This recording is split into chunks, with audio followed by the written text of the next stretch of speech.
Presiden ke-7 Republik Indonesia Joko Widodo menegaskan telah memerintahkan relawannya untuk mendukung Prabowo Gibran 2 periode. Tak hanya hari ini saudara, Jokowi bahkan mengaku sejak awal memberikan dukungan kepada pemerintahan Prabowo Gibran 2 periode saudara. Sementara saat ditanya apakah Prabowo Gibran akan kembali maju di Pilpres 2029, Joko Widodo enggan menjawab lebih lanjut. Bapak memberikan arahan ke mereka untuk mendukung Prabowo. Sejak awal saya sampaikan kepada seluruh relawan untuk itu. Ini kan yang menjadi highlightnya kan 2 periodenya Pak, ini apakah memang?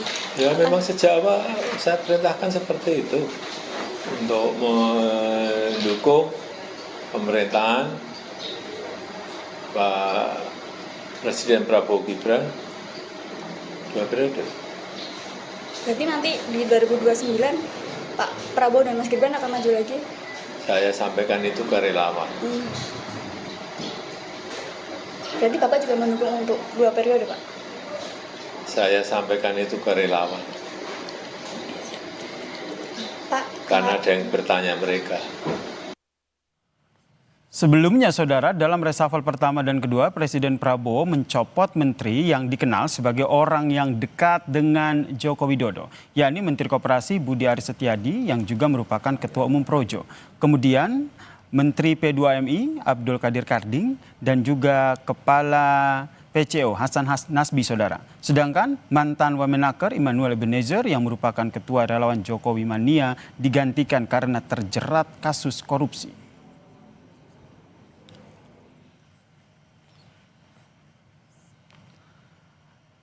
Presiden ke-7 RI Joko Widodo membenarkan telah meminta relawannya saudara untuk mendukung Prabowo Gibran 2 periode. Arahan itu menurutnya telah disampaikan sejak lama. Jokowi hari ini menegaskan pernyataan relawan Bara JP yang menyebut mendapat perintah tersebut. Pernyataan Jokowi ini pun muncul di tengah isu merenggangnya Prabowo Jokowi usai sejumlah orang dekatnya seperti Budi Ari terkena gelombang reshuffle Prabowo saudara. Lalu apa yang bisa dibaca dari pernyataan Joko Widodo ini saudara? Kita bahas bersama dengan Wakil Ketua Umum Relawan Bara JP, Bang David Pajung yang telah bergabung bersama kami di Kompas Petang di studio. Dan saya sapa melalui sambungan Zoom ada Direktur Eksekutif Carta Politika, Mas Yunarto Wijaya. Mas Toto, selamat petang Mas Toto. Selamat petang, Bang David. Sore, Mas Toto. Saya ke Mas Toto dulu nih sebagai analis politik. Dari timeline dinamika politik yang terjadi ya, kita mengacunya dari situ. Apakah ini menurut Anda, apa yang Anda baca dari penegasan Joko Widodo yang bilang bahwa ingin mendukung Prabowo Gibran 2 periode? Ya, saya tadinya berharap dengan ditangkapnya Noel, lalu kemudian dipecatnya Budi Ari sebagai 2 perwakilan dari relawan yang menggunakan nama Jokowi ya. Pak Jokowi menyerukan dan memerintahkan kepada relawannya untuk menjaga integritas, untuk bekerja dengan baik, untuk bisa menyokong secara kapabilitas bagaimana pemerintahan Prabowo Gibran bisa berlangsung dengan baik. Bukan bicara tentang konstelasi kekuasaan. Terus terang saya agak kaget. Apalagi kemudian kalau kita dengarkan kalimatnya, itu bisa bermakna ganda. Yang disebutkan oleh Pak Jokowi bukan mendukung pemerintahan Prabowo, tapi pemerintahan Prabowo Gibran 2 periode. Dan artinya ini kan tidak salah kalau ada yang menangkap Pak Jokowi selain berbicara mengenai dukungan terhadap Presiden Prabowo, tapi juga sedang mendukung anaknya dan ingin kemudian mempertahankan kekuasaan anaknya.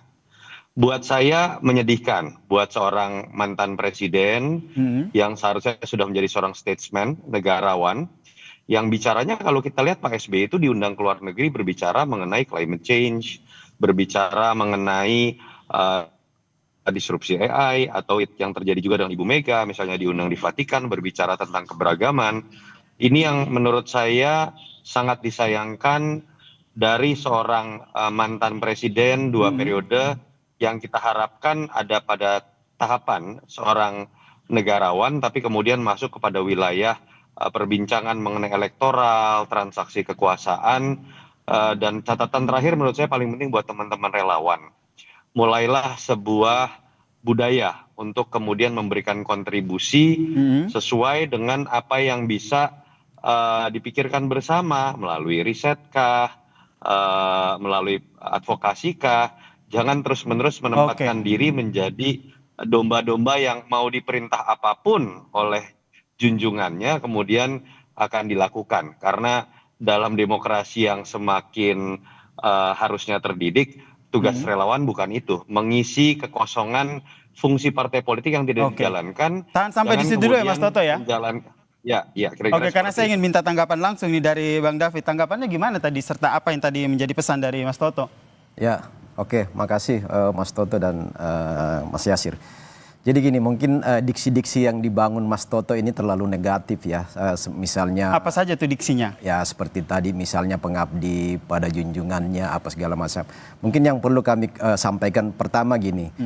Hampir semua relawan-relawan Jokowi ini memang menempatkan Jokowi sebagai pembina utama relawan ya. Baik ketika beliau sebelum menjadi presiden ya, sebelum saat menjalani kepemimpinan presiden dan turun sebagai seorang presiden itu beliau tetap punya kedudukan di relawan sebagai pembina utama termasuk kami di Barajepe. Nah sebagai pembina utama ini tentu ada percakapan-percakapan diskursus-diskursus yang terbangun dengan lembaga-lembaga atau relawan-relawan yang dibinanya itu termasuk Barajepe sendiri dalam perbincangan baik yang sifatnya bagaimana berkontribusi pada pemerintahan Prabowo Gibran maupun hal-hal yang mungkin bersentuhan dengan proyeksi-proyeksi kontestasi politik ke depan. Nah, yang dikutip media kan, yang termasuk apa yang disampaikan Mas Toto tadi ini soal kemungkinan kontestasi politik atau Pilpres 2029 dan nggak ada yang salah yang disampaikan Pak Jokowi. Soal kita diinstruksikan mendukung pemerintahan Prabowo Gibran itu kan karena Pak Jokowi sangat sadar bahwa pemerintahan presiden dan wakil presiden itu satu paket utuh. Yang nggak boleh dipecah di tengah jalan karena ketika dipecah di tengah jalan itu akan menimbulkan gejolak-gejolak bom waktu politik yang membuat energi bangsa ini akan hilang, capek mengurusi dinamika politik yang lepas dari kontrol. Sehingga maksud baik dari Pak Jokowi adalah tolong dibantu program-program pemerintah Prabowo Gibran sampai selesainya ya. Kalau 2 periode ini kan kita lihat dinamika ke depan. Tetapi bahwa kalau memungkinkan 2 periode diterima oleh rakyat dan direspon positif oleh masyarakat maka nggak ada pilihan lain selain mendukung 2 periode Prabowo Gibran. Karena apa?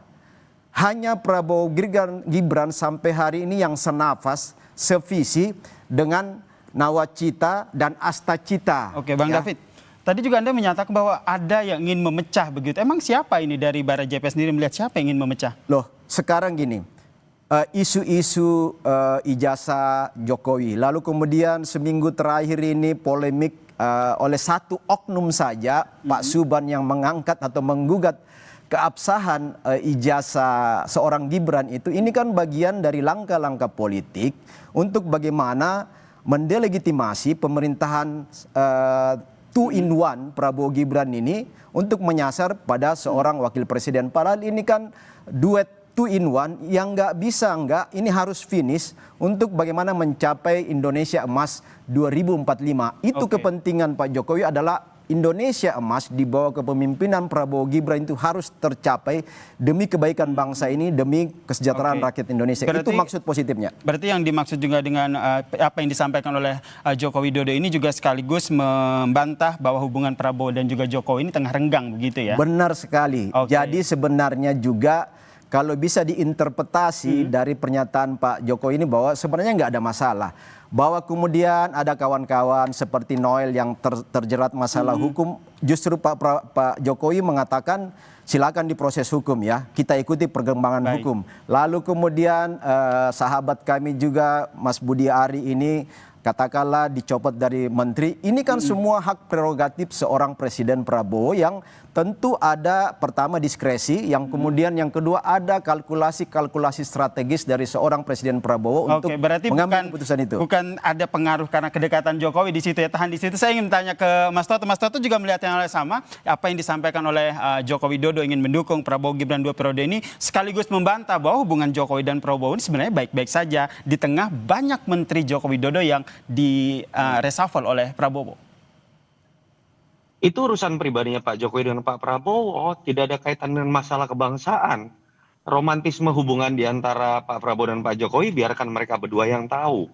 Yang dibutuhkan oleh masyarakat bukan perdebatan romantisme seperti itu, gak ada gunanya. Mega dengan SBY seperti apa, Mega dengan Jokowi seperti apa, biarkan orang-orang di level atas ini yang kemudian mengetahui apa yang sedang terjadi. Yang saya ingin katakan adalah jangan kita menghabiskan waktu untuk hal-hal berbau konstelasi kekuasaan, padahal pemilunya masih 4 tahun lagi. Pak Jokowi bahkan sudah melampaui ketika berbicara mengenai 2 periode. Kalau tadi Mas David mengatakan untuk memastikan satu paket ini berlangsung, silahkan, itu tata negara dan saya ikut setuju mendukung. Bahwa kemudian alangkah baiknya dalam sistem presidensial jangan ada yang mengganggu presiden dan wakil presiden yang sudah terpilih. Tapi ketika diksi yang digunakan adalah 2 periode, itu kan secara tidak langsung fait accompli terhadap hasil pemilu 2029 dan pencalonan 2029.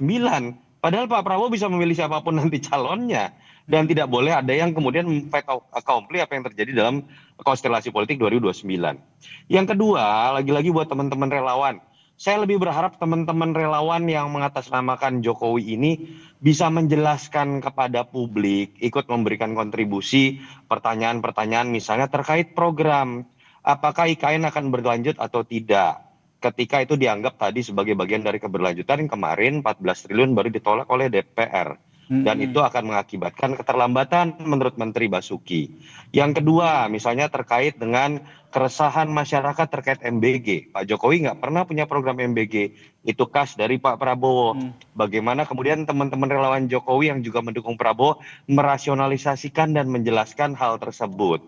Bagaimana teman-teman bisa menjelaskan ternyata program Pak Jokowi tentang infrastruktur dengan Pak Prabowo memang berbeda. Karena Pak Prabowo tidak kemudian melibatkan penggunaan APBN yang terbukti sekarang banyak kemudian melahirkan utang dalam konteks karya-karya BUMN.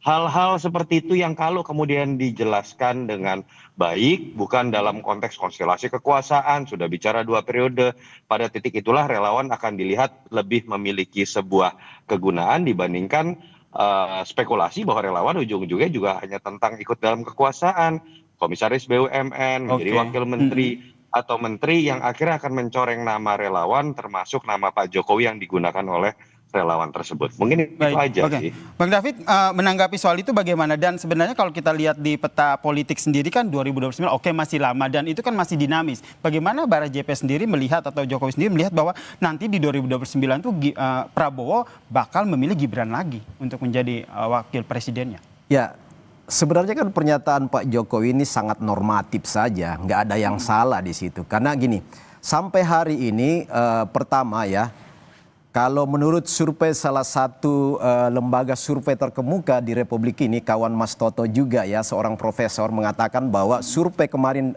Agustus baru sebulan lalu itu approval rating itu dari masyarakat kepada Jokowi sampai hari ini masih 72% pasca turun dari presiden. Kemudian hampir setiap hari. Kepuasan publik itu tidak bisa ditanyakan kepada mantan presiden, Mas David. Oke. Saya lanjut dulu, Mas. Kemudian hampir setiap hari di rumah Pak Jokowi itu masyarakat terus datang dan Pak Jokowi ini tetap profesor loh. Pak Jokowi sampai hari ini terus mendengar. Salah itu metodologinya. Oke, gini Mas, tunggu jangan dipotong dulu. Hampir setiap hari itu Pak Jokowi menerima aspirasi masyarakat, datang ke Solo ke rumah pribadi beliau, walaupun Pak Jokowi sakit itu masyarakat terus datang berbondong-bondong.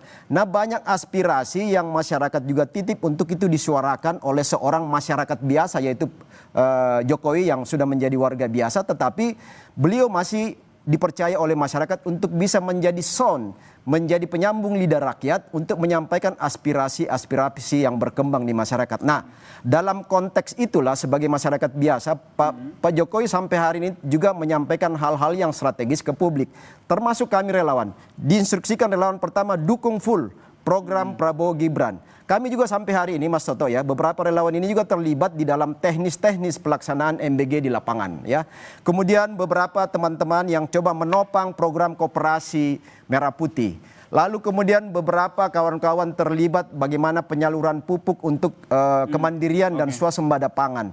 Nah ini semua program-program kerakyatan Pak Prabowo Gibran yang harus ditopang oleh relawan, karena relawan ini punya basis massa di akar rumput. Berarti tidak hanya menyoal soal mengurusi Prabowo Gibran yang 2 periode, tapi program-program pemerintah juga tetap dikawal itu ya. soal 2 poinnya periode, soal 2 periode Mas Yasir, itu hanya satu titik ya hanya satu dari titik. perbincangan besar strategis antara relawannya dengan Pak Jokowi sebagai pembina kami. Oh, itu yang kita bungkus. Terakhir ke Mas Toto. Mas Toto melihatnya kalau ke depannya ini jadi gimana nih kekuatan dari relawan sendiri, apakah masih punya power begitu untuk di 2029 nanti? Singkat saja Mas Toto. Menurut saya kalau apa yang kita lihat terjadi dalam beberapa tahun terakhir ya, terkait dengan relawan, kemudian sering mendapatkan jatah komisaris BUMN, lalu kemudian bahkan ada yang mendapatkan masalah terkait integritas. Menurut saya sudahlah, jangan lagi gunakan istilah relawan. Itu akan menjadi budaya yang tidak baik buat demokrasi kita, mencoreng nama dari tokoh yang kemudian dilekatkan pada nama relawan itu masuk saja ke tim ses. Tugas relawan kalau ingin menempatkan dirinya menutupi kekosongan yang dimiliki oleh partai, pertama, jangan menempatkan tokoh lebih gila dibandingkan kader partai. Problem dari Indonesia dalam demokrasinya adalah demokrasi kultus. Menempatkan seakan-akan bahwa tokoh tertentu itu bisa menyuruh kita melakukan apapun. Mau lompat ke sungai, ikut ke sungai. Mau menabrak konstitusi. Relawan seharusnya menjadi pihak yang bahkan bisa memberikan feedback. Ketika tokoh yang didukungnya mulai melakukan hal-hal yang harus dikritik. Itu saja menurut saya. Oke. Saya respon dikit ya. Oke, singkat saja ya. Singkat saja. Jadi gini, relawan ini kan representasi atau yang mampu mengartikulasi dan mengagregasi semua aspirasi masyarakat grassroots yang tidak tersentuh oleh partai politik. Sehingga itulah kepentingan relawan untuk bagaimana menjadikan komunitas masyarakat ini memberi kontribusi bagi hal-hal positif bagi konstruksi kebangsaan kita, dan itu relawan menjadi penyambung lidah masyarakat dengan pemerintah. Saya pikir itu. Seperti itu jangan ikut berebut kekuasaan. Baik, Mas Toto, Mas David, ini karena kita keterbatasan waktu, kita harus mengakhiri perbincangan kita. Yang jelas nanti kita akan diskusi lagi terkait dengan bagaimana Jokowi meminta relawan untuk memberikan dukungan Prabowo Gibran 2 periode. Terima kasih Mas Toto, terima kasih Bang David telah bergabung bersama kami di Kompas Petang. Salam sehat semuanya. Thank you. Thank you.